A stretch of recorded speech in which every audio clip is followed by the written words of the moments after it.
En aquel tiempo, Juan le dijo a Jesús: Hemos visto a uno que expulsaba a los demonios en tu nombre, y como no es de los nuestros, se lo prohibimos. Pero Jesús le respondió: No se lo prohíban, porque no hay ninguno que haga milagros en mi nombre que luego sea capaz de hablar mal de mí. Todo aquel que no está contra nosotros está a nuestro favor. Todo aquel que les dé a beber un vaso de agua por el hecho de que son de Cristo, les aseguro que no se quedará sin recompensa. Al que sea ocasión de pecado para esta gente sencilla que cree en mí, más le valdría que le pusieran al cuello una de esas enormes piedras de molino y lo arrojaran al mar. Si tu mano te es ocasión de pecado, córtatela, pues más te vale entrar manco en la vida eterna que ir con tus dos manos al lugar de castigo, al fuego que no se apaga.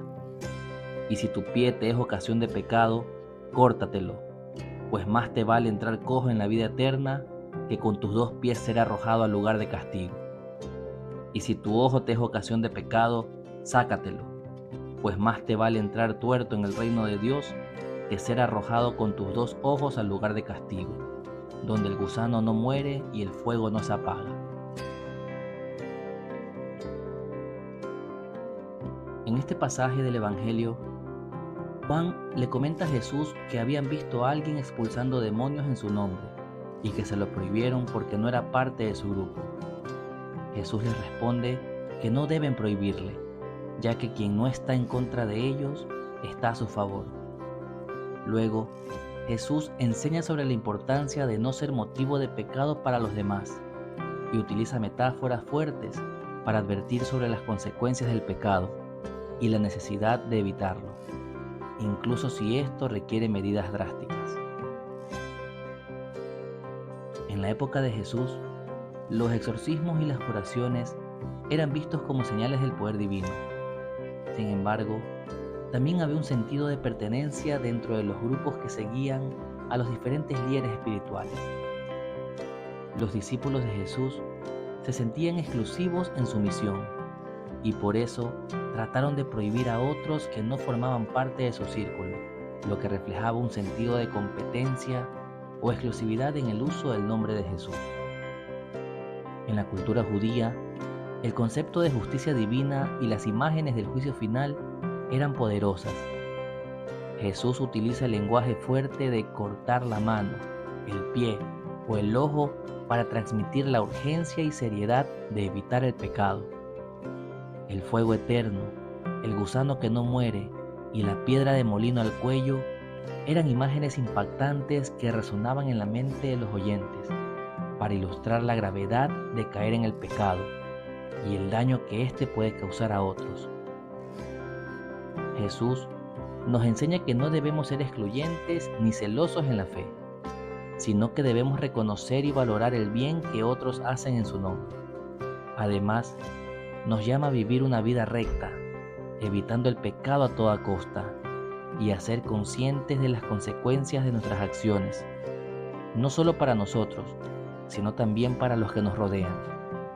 El mensaje de Jesús enfatiza la seriedad del pecado y cómo nuestras acciones pueden afectar tanto nuestra vida eterna como la de los demás. Juan y los discípulos representan la tentación de cerrar el círculo y ser exclusivos, pensando que solo aquellos que están directamente relacionados con Jesús pueden realizar obras en su nombre. Esta actitud puede reflejar el orgullo espiritual y la falta de apertura hacia los demás. Jesús, con su respuesta, enseña que no hay lugar para la exclusividad en el reino de Dios. Cualquier persona que actúe en su nombre y realice el bien está trabajando a su favor, incluso si no es parte del círculo íntimo de sus discípulos. Los pecadores y los sencillos, sobre ellos Jesús destaca la responsabilidad que tenemos de no ser ocasión de pecado para los demás, especialmente para los más vulnerables en la fe. Nos advierte que nuestras acciones pueden tener un impacto profundo en la vida espiritual de los demás, lo que exige que tomemos decisiones conscientes y responsables en nuestra vida diaria. Este pasaje nos invita a reflexionar sobre nuestra actitud hacia los demás, especialmente hacia aquellos que también hacen el bien, pero no pertenecen a nuestro grupo o entorno. A veces podemos caer en el error de pensar que solo quienes comparten exactamente nuestra fe o creencias tienen la autoridad de obrar en nombre de Dios. Sin embargo, Jesús nos muestra que el bien que se hace en su nombre siempre es valioso, sin importar quién lo realice. Además, Jesús nos llama a tomar decisiones serias y a cortar de raíz todo aquello que nos lleva al pecado. Las metáforas que utiliza nos invitan a reflexionar sobre cómo nuestras acciones, decisiones o hábitos pueden perjudicar nuestra relación con Dios y, peor aún, cómo pueden influir negativamente en otros. Debemos estar dispuestos a realizar sacrificios en nuestra vida, si con ello evitamos el pecado y nos acercamos más al reino de Dios. Hoy te invito a revisar tu vida y a identificar aquellas actitudes o comportamientos que pueden estar alejándote de Dios o afectando a los demás. ¿Qué puedes hacer para eliminar esos obstáculos y vivir de manera más auténtica y comprometida con el Evangelio? No temas hacer los cambios necesarios, por más difíciles que parezcan, para acercarte más a la vida que Dios quiere para ti.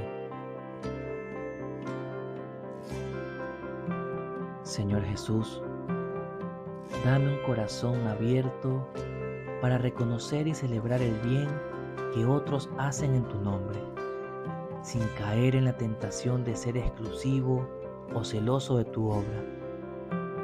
Ayúdame a ser consciente de mis acciones, a eliminar todo lo que me separa de ti y a vivir de manera que no sea ocasión de pecado para los demás.